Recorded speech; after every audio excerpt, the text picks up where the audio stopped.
This is our welcome to our very first official collaboration with the Office of Prestigious Awards. So before, we would typically refer students, or Michelle Augustine or the staff of the Office of Prestigious Awards would come to a retreat that we have upstate.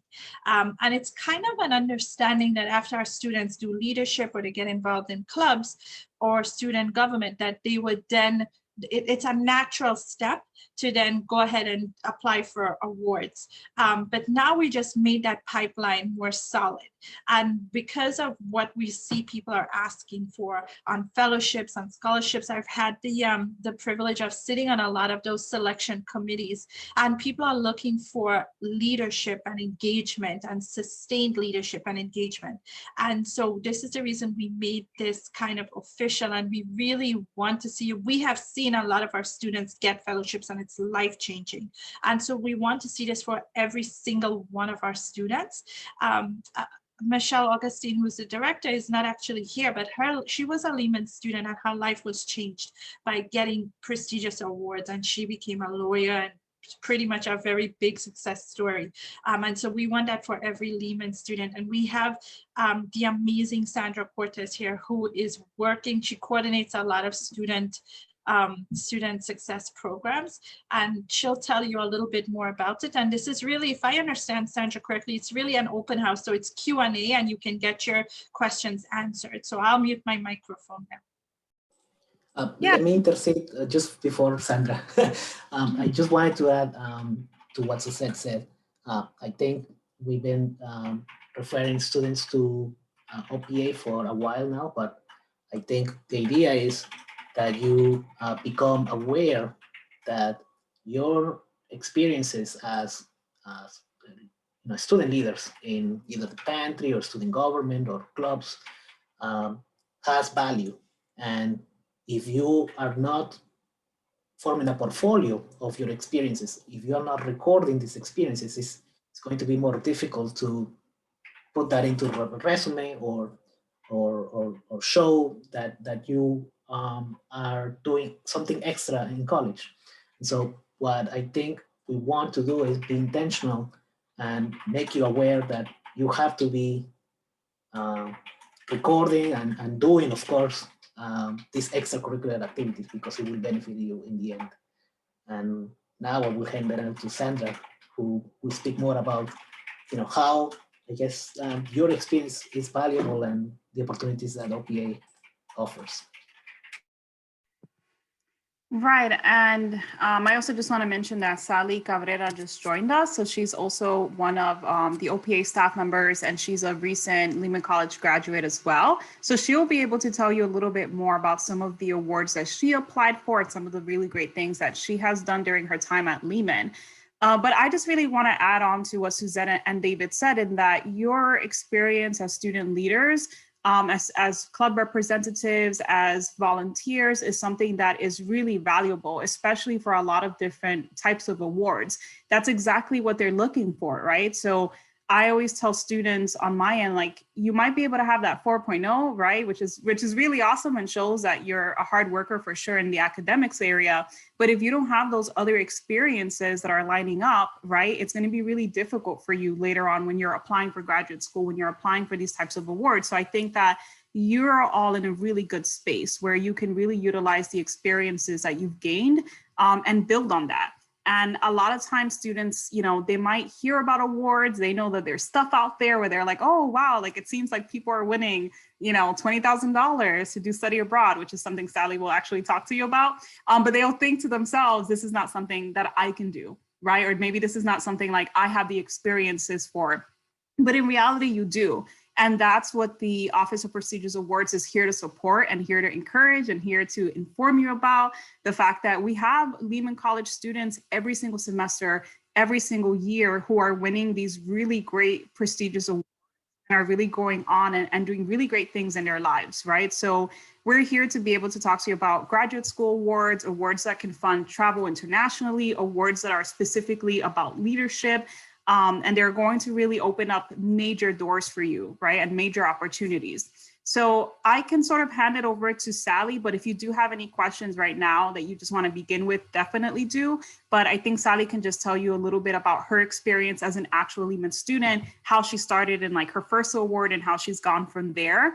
And then afterwards, we can definitely have Q&A. I can show you some of the things that we have sort of built for you already within the OPA office that you can actually start utilizing right after this meeting to begin sort of searching for awards that you might be interested in. So Sally, I'll pass it on to you. Alrighty, thanks, Sandra. Hi, everyone. My name is Sally. I am an advisor with the Office of Prestigious Awards, and I am basically a product of the office. So I, sort of came to Lehman. I was a STEM major, ABC major, and my first award that I applied to was actually the Gilman Scholarship, and Sandra was actually the one to help me through it, and also the Office of Prestigious Awards. But with that, I went off to Japan for 1 semester. I studied abroad there, had it all fully paid for, did not pay a penny of it. Then I returned back from Japan, and then I was kind of just focused on finishing my undergrad coursework. But then I realized, there's more out there for me, so why not apply for it? So then that led me to the Boren Scholarship. So I applied for the Boren Scholarship, and that gave me funding to also go back to Japan and study Japanese for a year. So I was there from October 2019 until March 2020. I had to evacuate early because of the COVID. But I basically received funding from this, kind of just external source to go to Japan. I kind of designed my own program. I decided what city I wanted to go to, what school I wanted to go to, how long did I want to go for. It was really like a great experience. And this is what our office does, is how we kind of just help you identify different awards that you can apply for. And these awards are going to help you in the future, right? Because right now I'm going to graduate school. I was accepted to 6 schools, and I'm just kind of in the deciding stages and hearing back about funding. And even in my, for example, my graduate school application and in my essay, I mentioned these awards that I applied to, and they definitely kind of just help distinguish me from other students. And again, just as Sandra mentioned, these different awards that you can apply for, these are going to be the things that set you apart from other students, because there's going to be so many students that are going to have like 4.0 GPAs, and maybe they did research here and there, but how many students can say they've been abroad? How many students can say they've done research abroad, or that they've received like this prestigious fellowship that it's funding graduate school? And that's another thing, right? If graduate school is not free, so there are like sources that can fund these opportunities for you. And us at the office, we basically help you identify these sources that you are eligible for, the ones that you are interested in applying for. And then we help you build that competitive application, starting from, choosing your recommenders, tailoring your resume, and of course, the most important part, which is your essays. The essay is the most important part of your whole application. And that's what we, that's what we spend most of our time doing, working with you and our students who come to our office, is helping all of you create and craft these competitive applications that, get you kind of just high up there for these fellowships and scholarships and internship programs and things like that. And as Sandra mentioned, we built a Teams spot, or kind of just like a Teams location for each of you, that as soon as this meeting is over, you each can start utilizing that, because there is information on the various awards out there for you to apply for. And we will engage in kind of just like discussions, pertaining to, for example, current events, or, letting you guys know about the different events we have, because throughout the semester, we also have many events with the Office of Prestigious Awards. We have many guest speakers that come, professionals, young professionals in their fields. And we also have students that have worked with the office that are right now working through school, or things like that, right? So if you guys have any questions, then, feel free to ask me about, setting up an appointment and things like that. And you also help them with the thing that I think most students are worried about, which is like the essay and how to address the essay. Like people look at like that personal statement and they get so nervous because, they can't specify or organize their thoughts. And I think that's monumental that you help with that. You help what experiences they should put on their resume, how to interview for a scholarship. They practice with you how to interview with a committee, and those things are like, I mean, there are private schools that don't even offer this kind of service to the students. The other thing that I've noticed is that you bring back, like Sally, your experience is really cool. They bring back students who got through, and the students actually tell you stories about how they, what that experience was like. And they have a strong network of support. So those are pretty awesome things. I want to be clear, like they are pretty overwhelmed and overworked as it is. So we're not trying to sell you a car or anything, but we all share this. Sandra is a graduate of Lehman College. David is a graduate of Lehman College. I am a graduate of Lehman College. Sally is. We all share this passion and concern for our students, and we want to see you progressing and connecting to opportunities. And that's really what this is about. So I will, so just feel free, like Sally and Sandra said, just ask any questions. That this is the space for that. And remember, guys, that because of your engagement, you are already, 1 or 2 steps ahead of other students who are not engaged. And so that's valuable. And I think our intention is that you utilize that experience to the fullest extent. It's not just, learning some soft skills, but also getting these opportunities like scholarships and fellowships. Yeah, I just also want to add that just as David mentioned, that each of you already started, getting this experience, working with your community. And as Susan mentioned, the hardest part about any application is obviously the essay. And we help with that. We help piece together your thoughts, piece together your experiences, even from school all the way to your life experiences, because everybody has their own unique story, right? And that's why, like, I'm passionate about working with Lehman students. I mean, all of us, we wouldn't be here if we weren't passionate about Lehman students. We kind of just graduated from here. We want to give back to the community and give back to like our fellow, peers or like students that, graduated from Lehman. But Lehman students, really, every single person has a story to tell. You may not realize it, but every single person has their own unique story to tell. You have something that you may have experienced, you may have witnessed in your own community that kind of just triggered this awakening within you, that you're just like, I want to go and I want to do this. Let's say you want to be a lawyer. You're like, I want to be a lawyer because I want to advocate for my communities, because I see many immigrants in my community. I want to go to law school, I want to help them out. And that's where we come in, the OPA. We come in to help you kind of sculpt those experiences and make it into a competitive application, make it into an award-winning essay, because that's how it was for me, right? Like, I have so many things that I'm just like, I did this and that, this and that, but I'm not sure how I'm going to like articulate that into these essays. But then it happened, and then I won. So it can be the same thing for each of you.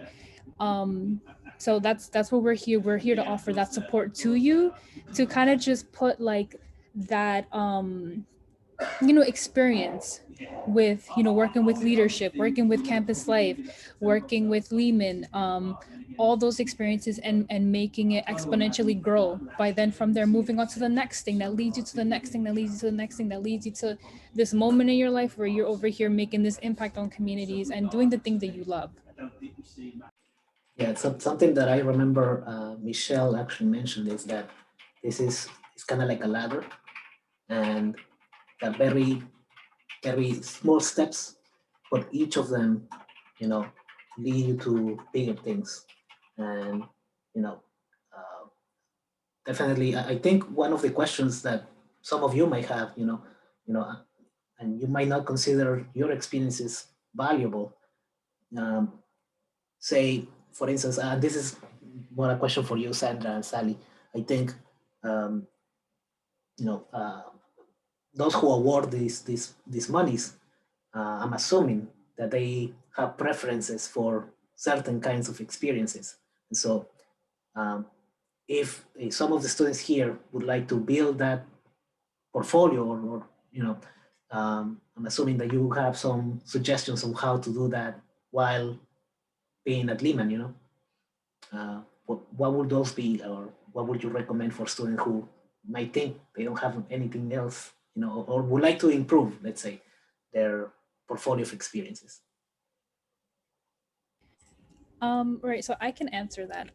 So above all else, the very first thing that each of you have to offer to these awards, to these applications that you go for, is your own life experiences. Like as a student, right? Many of Lehman students are students of color, or they come from a background that is not traditionally represented in these, foundations, right? These organizations, right? So many students who, for example, they maybe come from Harvard or Yale, who maybe say, oh, I want to work with underprivileged communities, right? They may say, I want to work with them because I see this and this and that. But how many of them can say, I want to work with these underprivileged communities because I come from these communities? So I see these issues in my community and I want to go out and I want to help and I want to do this and I want to do that. So that is like one of like the recipes that we use for building these essays that go on to win these awards, is just to just talk about yourself, talk about your own life experiences, and talk about talk about the passion that comes from that. And we have several writing resources, we have several resources available for each of you to kind of just like use to help think about these things. Because well, maybe you're just like, okay, I know I want to help doing XYZ, but I'm still not sure how to start, right? This is where we have like these writing resources that ask you these questions, that have you dig deep within yourself, that you may have never thought of before. Like someone might ask you a question. And this is also another thing about the one-on-one meetings that we have with our students. When we meet with them for their essays, we read their essays.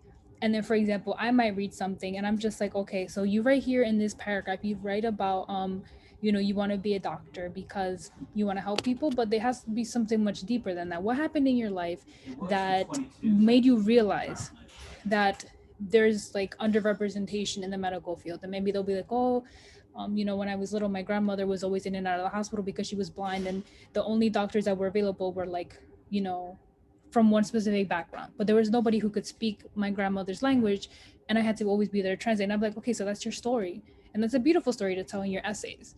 And that's where, again, we come in and we help you write all of this stuff. So yes. And I know Jessica has her hand up, so I'm not sure if Jessica wants to just unmute herself and ask a question. Hi, Sally. Thanks for being here. So with people like myself, I'm a leadership student. I'm very active. But there's obstacles, like you said, life experiences that may get in the way. And I know that this is something competitive, to gain these rewards. It's very competitive. So what if we have little worries like, GPA because of, the effects of the pandemic? Like I'm not my strongest as of lately. So what about things like that? Are those things to worry about or be concerned about, beyond a great essay or just having all of the experiences? What if these little things are in our, way? Right. So in those instances, it really depends on what you're applying for. So for example, if you're applying for graduate school and let's say you have a low GPA, what we recommend is that you take the GRE, for example. If it's optional and they say, oh, you don't have to submit your GRE to submit your application. I'm sorry for the background. I'm like in the conference space and there's other people here, so sorry about that. So basically, in instances where, for example, you're applying for graduate school, and because recently, and I've noticed this because when I applied to graduate school, a lot of the schools I applied to, they ended up waiving the GRE or they made it optional. But for students who have a low GPA, we still encourage them to take the GRE because, for example, when you're applying for these things, they look at every part of your application.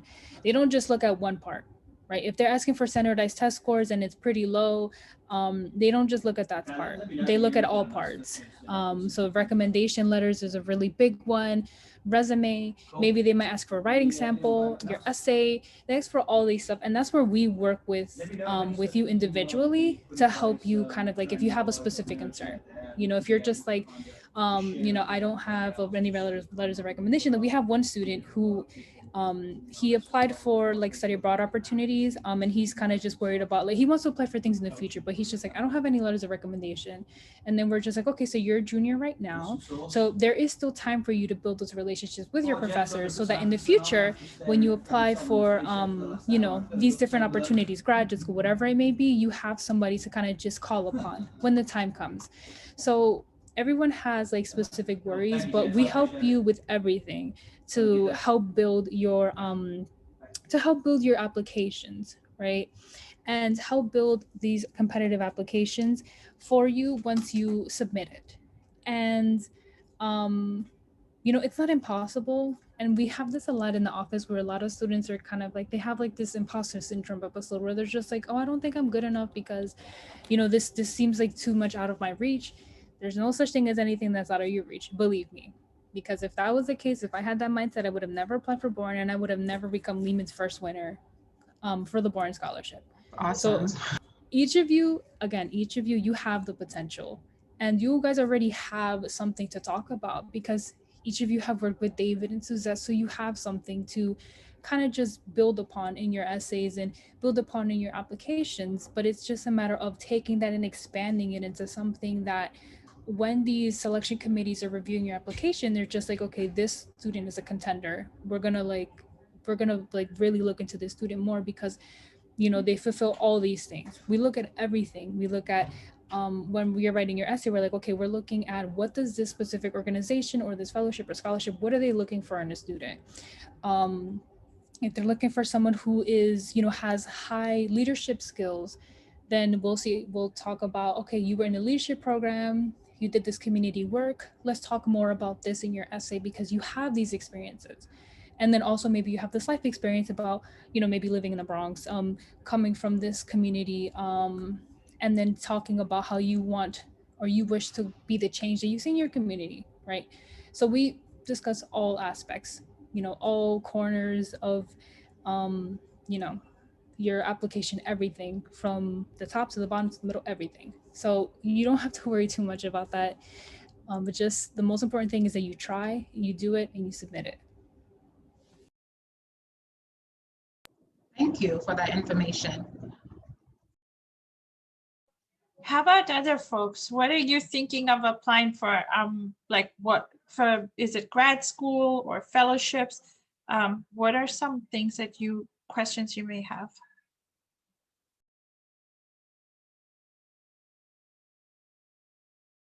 I just want to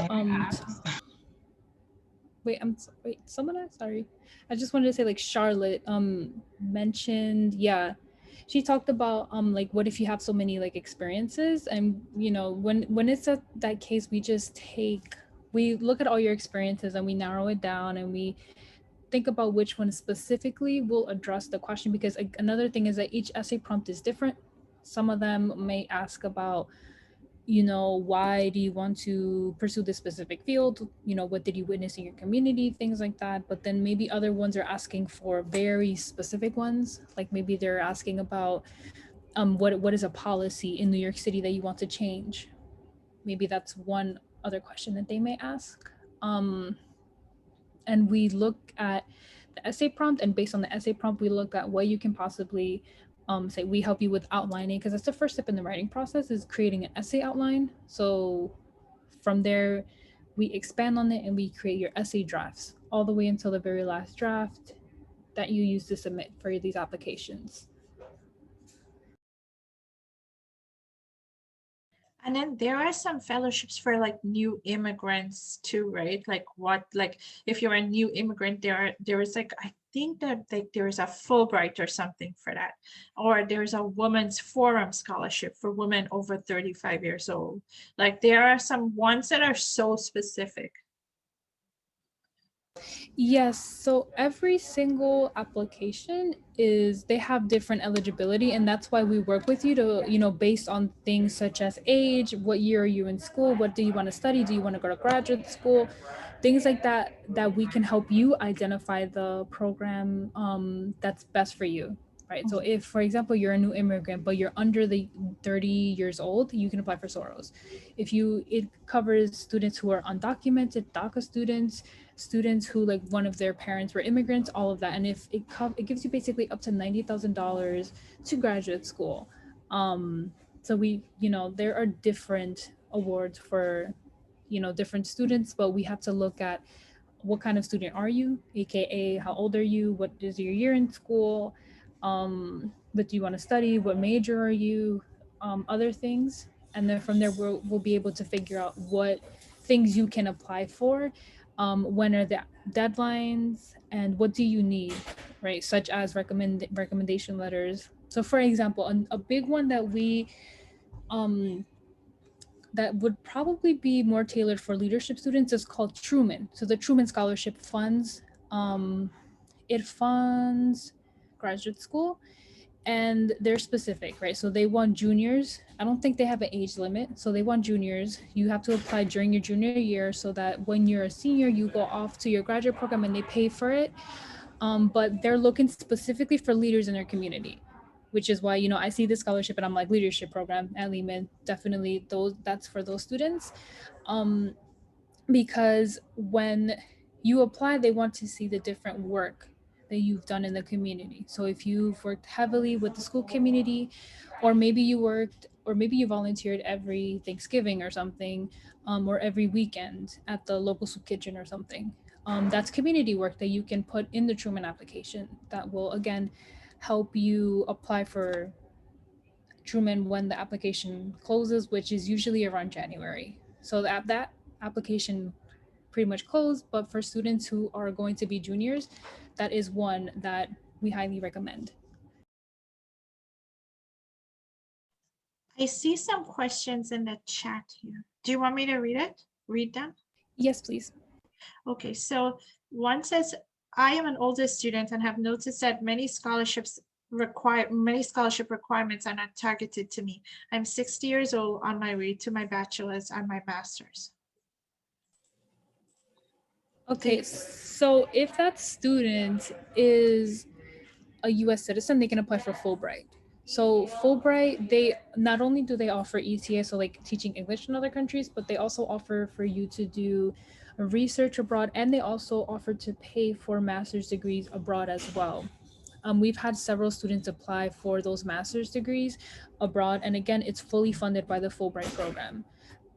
There's that, and I can't remember some of the other ones off the top of my head, but there are other ones as well that are available for students to apply to, that are like older adults. Wow. And then I'm interested in medical school, but I'm also interested in health management or bioanthropology, which require grad school to fall back on. I have had issues finding awards since I'm 36 years old. Yeah, that one is more specific. So I think Knight Hennessy is one. I'm not sure. I think Knight Hennessy does not have an age requirement. I'm gonna have to check that afterwards. But Knight Hennessy is with Stanford University and it's fully funded. You have to apply for Stanford University separately and then Knight Hennessy, but they pay for any master's degree through their school. So if you want to go for MPA, you can go for that. If you want to go for law school, you can go for that. Medical school as well, you can go for that as well. Yeah, so I'm thinking Knight Hennessy is one of them. But again, for those that are older, we can help you figure out which awards you can apply for based on these little eligibility criteria questions that you guys are having. What's something that helped you deal with imposter syndrome when applying to these big scholarships and opportunities? Sometimes I feel like the anxiety is what's holding me back. Right. So I think it's specific to each person, but I know for me, I think about where I want to be, and I feel like the things that scare you and kind of just invoke that fear in you, and you're kind of just a little bit anxious about it, once you kind of overcome that and you are, you just end up doing it, right? It's as simple as hitting that submit button. You'll never know what will happen until you actually hit the submit button and you submit that application. And then once you do that, then you've gone over that one step, right? You were able to overcome that aspect. I'm pretty sure Sandra deals with this a lot with many of the students. So I know for me personally, it's kind of just, I don't, I don't know much to say about that. I just kind of tell them like, you know what, just do it. Don't think about the bad stuff. Think about yourself. Like think about it, like look forward, like if there's a tunnel. Think about the great things, and then that's what's gonna help you move forward. And of course, we're here to support you. So if you're just like feeling down, you're like, I don't know if I'm gonna do it, I'm gonna be there to be like, yes, you can. So I also want to add that I think, with the idea of imposter syndrome, like there's a lot of layers to it. I think that even me as a professional, I'm almost 30 years old. I graduated from Lehman a long time ago, but it's still something that I deal with and that I try to think about and understand of like, why do I still feel this way, even though I'm definitely an accomplished individual? And I think that that's where the OPA office can really help, because I think one of the reasons why we have imposter syndrome, well, there's definitely the layer of race and there's definitely the layer of like our economic background, right? Both of those things heavily impact our feelings of like having imposter syndrome. But on top of that, sometimes it's just that we don't know how to word or how to be able to sell the experiences that we have, right? So we know that we may have participated in a specific internship, or that you may have been the president of a club or a participant in a club, but what does that mean, right, in your development? And how can you begin thinking about that? And prestigious awards. So we'll break it down with you, right? So I've had students that will say, oh, well, I participated in this internship and, I processed paperwork or I set up meetings. And I'm like, all right, let's think a little bit more about how your specific role was impactful, right? Like what kind of information were you keeping, or what kind of meetings were you setting up? Were you setting up meetings for like the director of this organization with outside of community partners or something like that, right? So we really show you that the experiences that you have are valuable in every single way. And I think that once you begin seeing that and once you begin writing about it, that's when you can start feeling that confidence and realizing that you have the complete potential, right? And then of course, again, in terms of like even approaching the race piece and the economic piece, because those are, I think, even more difficult layers. Again, I think the beauty of OPA and the support that we can offer is the fact that you're going to be surrounded by other students who are coming from your exact backgrounds, right? So you can start seeing yourself in other winners, right? This doesn't belong to just like the elite Ivy League schools or typical students that might be coming from the majority like populations, right? These are students who are coming from Hispanic, Black backgrounds, right? So I think that once you enter those spaces and you feel that sort of camaraderie of other students who are also applying, who are also being stressed out and like, putting in that work, I think it's going to help a lot. So definitely, we'll create that system for you. Nadine had, I'm sorry. Go ahead, David, go ahead. No, Nadine had her hand up. Okay. Yeah, so I have, met with you, Sally. We've had some meetings before, and I just have such a hard time following through because of my involvement on campus, because I am so busy and, my priorities, it's not that it's not a priority, but it's not my top priority, because I do find myself putting, as a SGA, an officer in SLA, putting the priorities of the students' needs and making sure that there's representation in all of the committees on campus, that becomes a priority for me. And I am lacking on keeping up with this part that is really important, but I do think it kind of stems from, imposter syndrome and thinking, well, that's not, like, I don't deserve that, but I really need to do this for the students.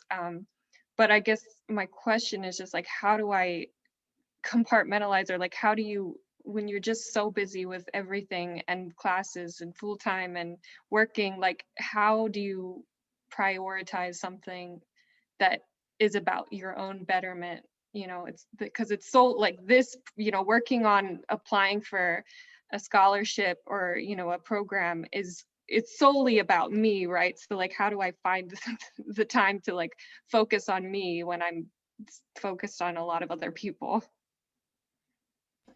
Well, I think it's just like anything, it's basically time management, right? And I totally get that when it's school and it's extracurriculars and everything like that, it gets so difficult to find time for you. That was the same case with me when I was at Lehman. I was doing so much, it was difficult for me to find time for me. But I realized that the only real time that I had me time was like on Sundays. So, or on the weekend, really.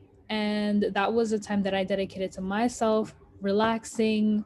If it meant taking a nice like bath, just a nice little bubble bath, or like what is it, like little bath bomb baths for like 45 minutes, and that's what I did.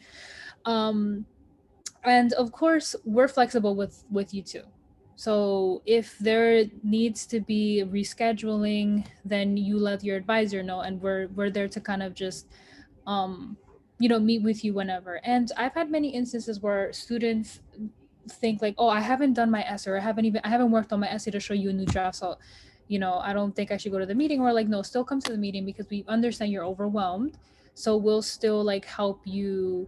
um Even if it's just looking at the previous version of your essay, and then we'll work on that, right? Continue working on that. Or if it's just that you just want to talk, I've had that too as well, with students, where they want to just kind of like talk with their advisor, or just talk in general because they're busy, they're doing so many things. It's just like, oh, this is going on in my class, like my professor gave us an exam and I didn't do so well.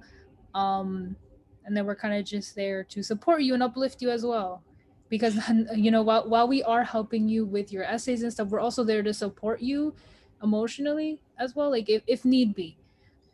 Because the most important thing is that we want you to submit these applications. And for example, for in your case, like if you are doing so much, and let's say you find, okay, there's one award that you do want to apply for in the future, one solution would just be to get started on it very early. Right, so one thing we're doing with our students that are applying for Fulbright, because that is going to open up in like the spring, so like April. Not only that, but like other awards as well, like Sorrels and like Hennessy. We are having them start in April, because those applications are due in October and September, and that's way ahead from now. But getting started early takes away from feeling overwhelmed like when the time comes, because we've had many students that maybe they find out really late in the game about these different awards, and then that like feeds into the feeling of being overwhelmed. Is they're just like, oh, I have class, I have this, I have responsibilities at home, and now I have to apply for this award that the application is due in 2 weeks, and I'm on my draft number 2 and it's nowhere near done. But again, we're there to help you with everything. We uplift you, we support you, we encourage you. We want you to make it to the finish line, right? Whatever it takes. So I just want to add to that one more thing, because I see a lot of comments, and Zainab, I see your question in here too.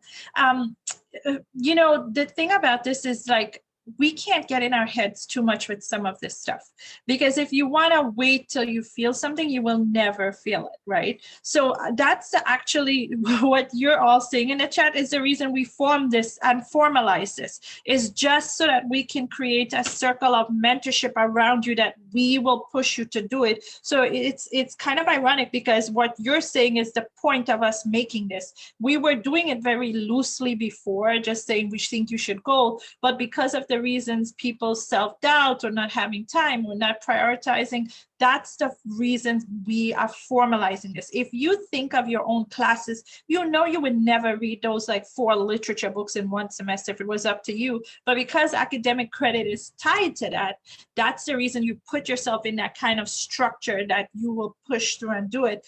This is the whole reason you are putting yourself in this structure of an OPA partnership or pipeline, where they're pushing you towards a scholarship. The other thing is, only as you elevate yourself can you help people more. As you're in a little circle, you can help people in that little circle, but as you're growing and moving up higher, that's how you learn, that's how it can equip you to do more. So I just want to encourage you to think of that. And then Zainab had a question about, well, you have a lot of questions, Zainab, but one was that she didn't want to travel outside of the, and I'm sure that they can answer that. And then I want us to talk about the next steps. Like, great that you came, but now that we want to know what you should do next to follow up with this, and push yourself to do it. Don't wait to feel like you have time to do it. You will never have time. Coming from somebody who's incredibly busy, and I've never had just one job, right? I've been in like doing 3 jobs and going to grad school at the same time. So my life has been pretty chaotic. You have to just make the time to do stuff like this.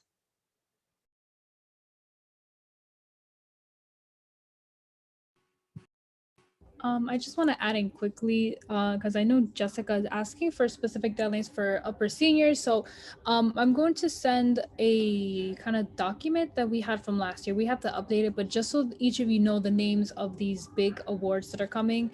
Also, I think, all right, so Knight Hennessy, I mentioned earlier, it doesn't have an age restriction. Now, Emily, I believe you were interested in the sciences. There is, I think, if you wanted to go for a PhD, there's a Ford Foundation, and then there's a NSF GRFP, which is basically for students that are interested in anything STEM related. It pays for your graduate degree, not medical degree. That's the only thing. Knight Hennessy would be the thing for that. But I'll put that document in here. I'll attach it on Zoom so that each of you have as well.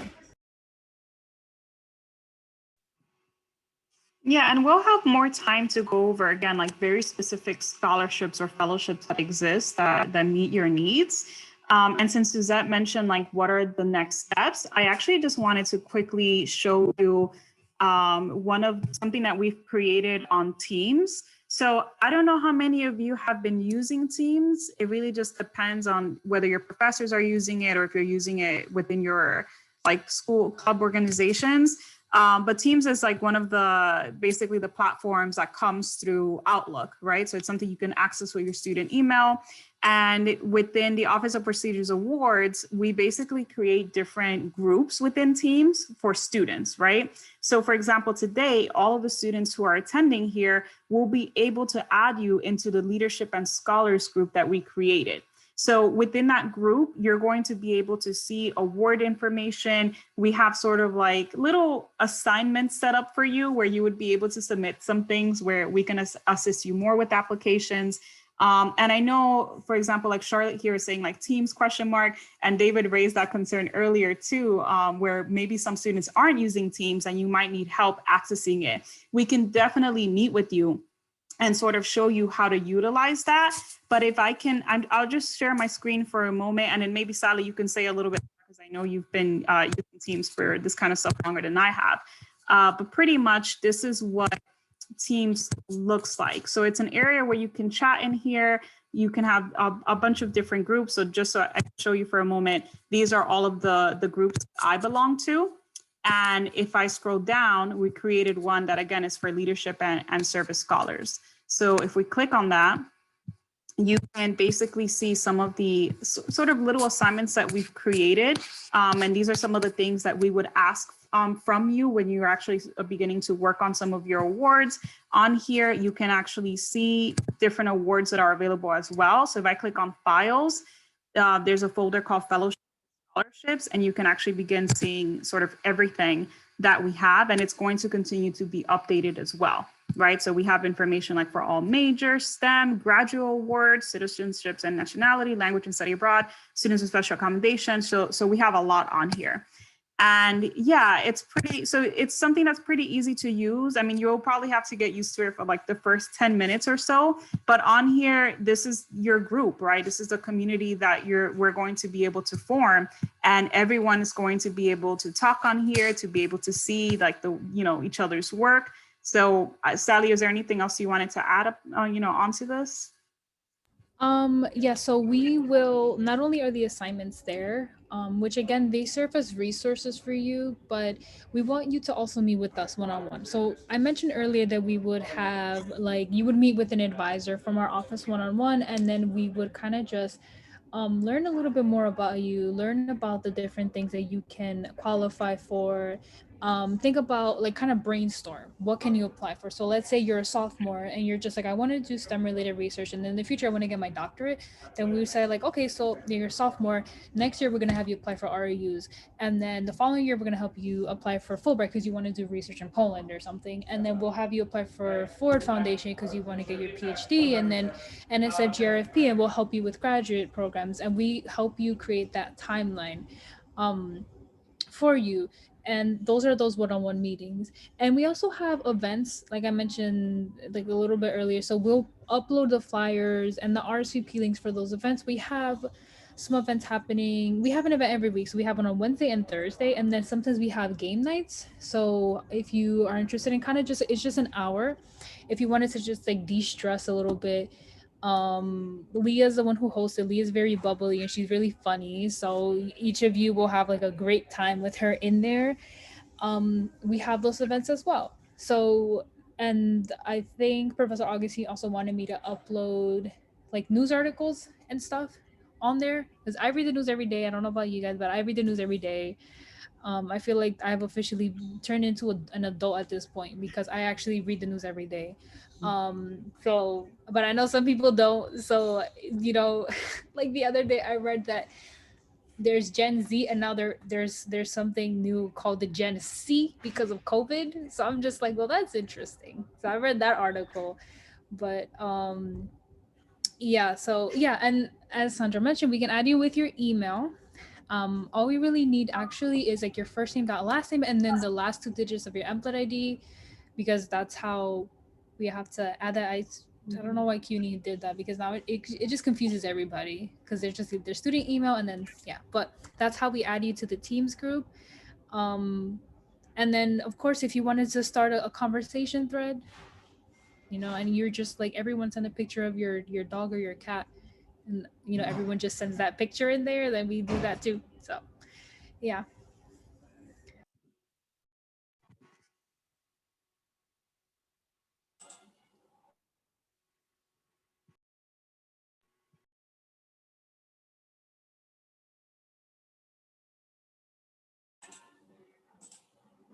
Emily, I think that might not be possible, but I'm not really sure. I think It's not really possible because I had tried many times to have it.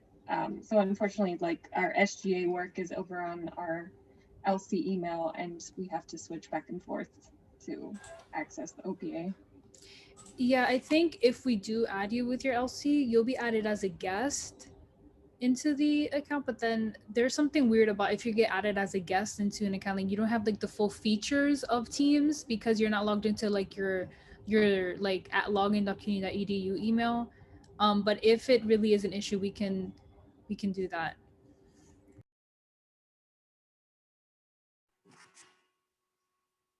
Yeah, and the other thing is, I'm gonna see, Sally, I sent you a few messages, but we also have a bookings link. So for any of you that sort of want to get started sooner than later, Sally's posting it here.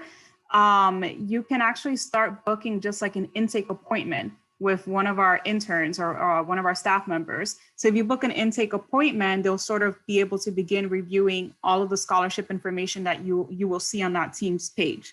So like Sally mentioned, we'll definitely add you through your CUNY First information. And I think we'll be able to get that from Suzette and David.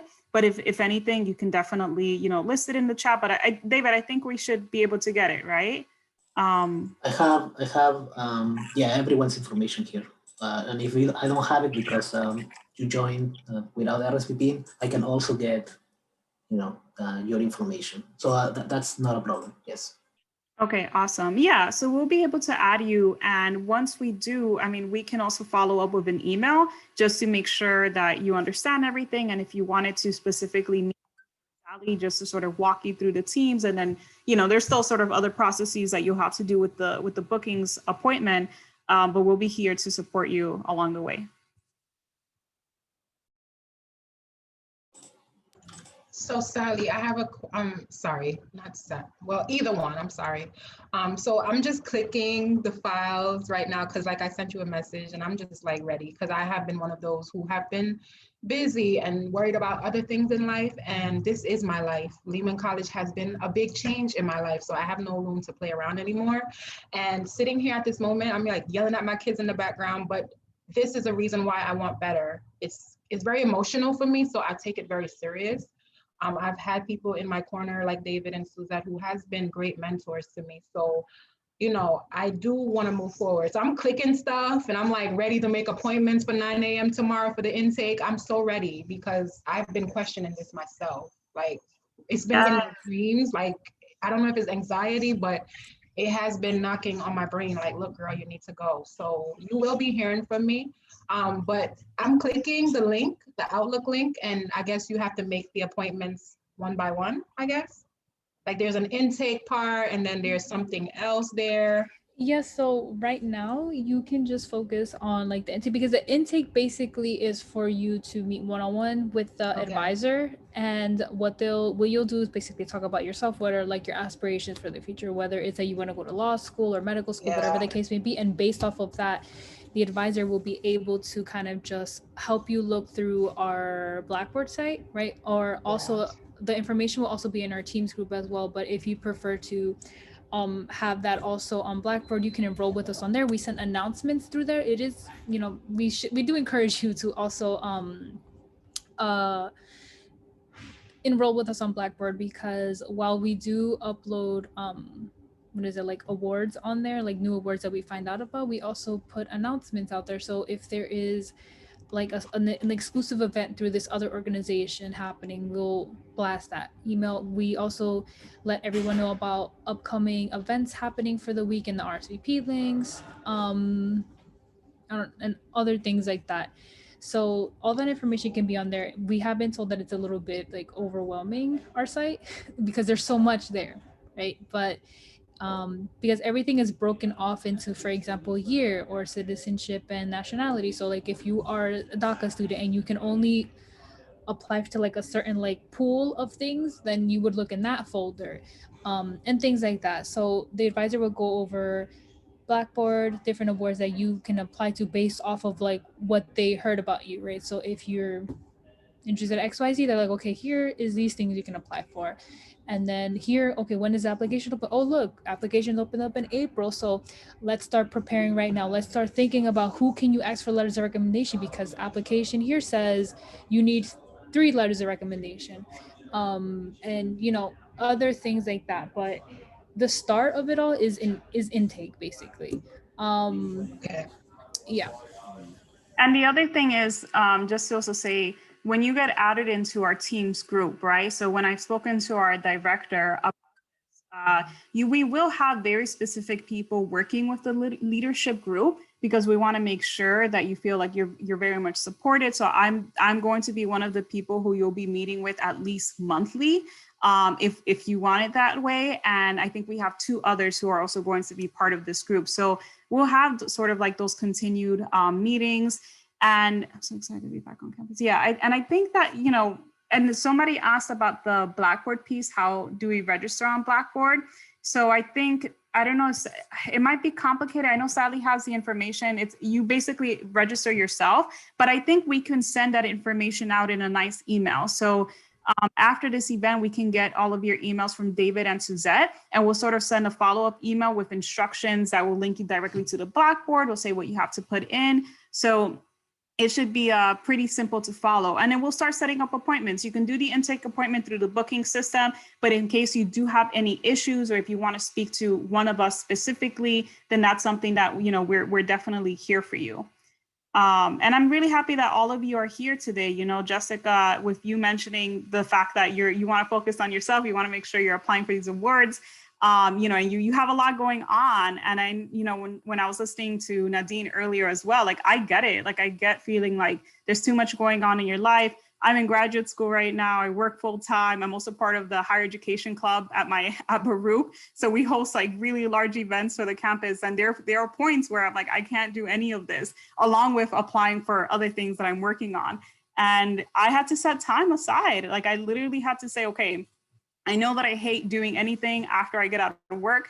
So I have to wake up at 6 a.m. every day if I'm going to focus on very specific things, because I'll know I'm only getting up to work on this specific thing and I don't feel like it's taking away time from my life or something. So, you know, we'll help you definitely build up some of those skills and some of the time management pieces, but also some of the emotional management pieces, I think, as well. Because I think sometimes it's not so much of a time management issue, and it's part of that imposter syndrome coming in and you know, making you freak out and not want to work on something. So we'll talk about all of that. And that's, again, why that teams group is there. So it's meant to be supportive. Thank you so much, Sandra. And David, David, there was somebody on here who asked me if we could email her a video for this. So maybe we can get the attendance from Zoom, from the Zoom link, or yes, no, from this recording, I will get, I will know who actually attended, and okay. I will have all your emails, and I will forward this video as well as the links and all the resources shared in the chat. So thank you so much, David. And then folks, we are, maybe in that email too, we should say, we want to formalize the cohort, right, Sandra and Sally? So we want to make sure that we know that you're not, this is not just like a casual referral like how we did before. We want to formalize who this cohort is. Honestly, because we want to say that we have 12 students, Lehman students, and out of the 12, 11 of them got prestigious awards. We started this then. So when in that email, we will ask a question, Dave, at the end, just to say, we'd like to confirm that you want to be a part of this cohort, and then we will include you into the team. Okay. Also, just another like small side note, we also help with graduate school as well. So if you're kind of, you know, if you just want to go to graduate school and you're like, I want to get started on graduate applications, we can get started with you right now. All the OPA advisors, all of us have basically applied to graduate school, so we know all the steps. So we'll help you with graduate school as well. PhD programs, medical school, law school, master's degrees, all that. We help with that as well. I want to take the time to thank you, Sandra and Sally, for sharing, and just, you both are so knowledgeable of all this stuff. So, I mean, if I were in any student shoes right now, I would definitely do it. So thank you very much. And David is like awesome to be working with. Thank you for being so efficient, Dave. And then I think that's it. We did great. We stuck to our 1 hour. Take care, everybody, and thank you for joining us. So expect to get an email from David Chakape soon, okay?